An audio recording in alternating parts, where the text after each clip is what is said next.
I'm here with Nisha Waldron, and we're just after watching Kilkenny come to Parnell Park and win by 325 to 17 points. Mossy Keown scored 2-1. TJ Reid ended up getting a goal and another couple of points from play as well.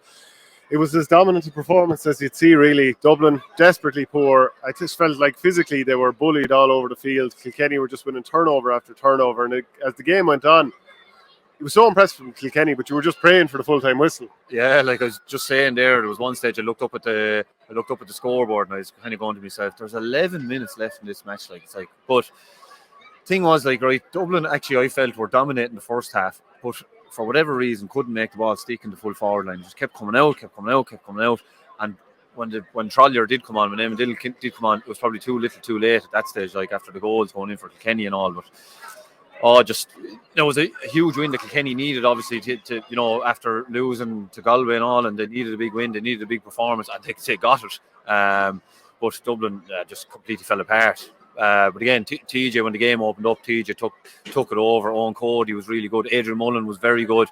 And I'd like to see if anyone kept count of how many clearances Richie Reid got, because every long clearance team came from Richie Reid. Like, he was...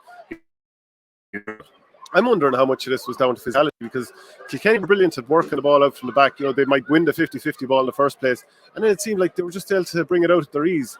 The Dublin forwards didn't have the athleticism or physicality, and this is one of the things I've said recently, that Dublin were always known as manufactured hurlers, athletes out there, and that was a bit unfair and all that.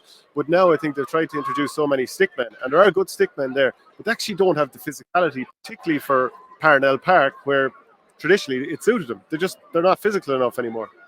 Well, yeah, they definitely weren't stopping the lads coming out, but like we were even saying there in the terrace, well, it was like Danny Sutcliffe said, was so far back, and all his energy was back. So the lads, it was like they had a free run nearly to come out, and the Dublin half forward line was out really far, and they were isolating Mellett inside. It just, like I was saying there, it just wasn't sticking inside. So then the Kilkenny lads, when they were coming out with the ball, it pretty much had free rein. I mean, they weren't really getting met, which is the other thing. And Conor Burke there was midfield kind of, and I think he was marking. See the full video only at patreon.com/OurGame.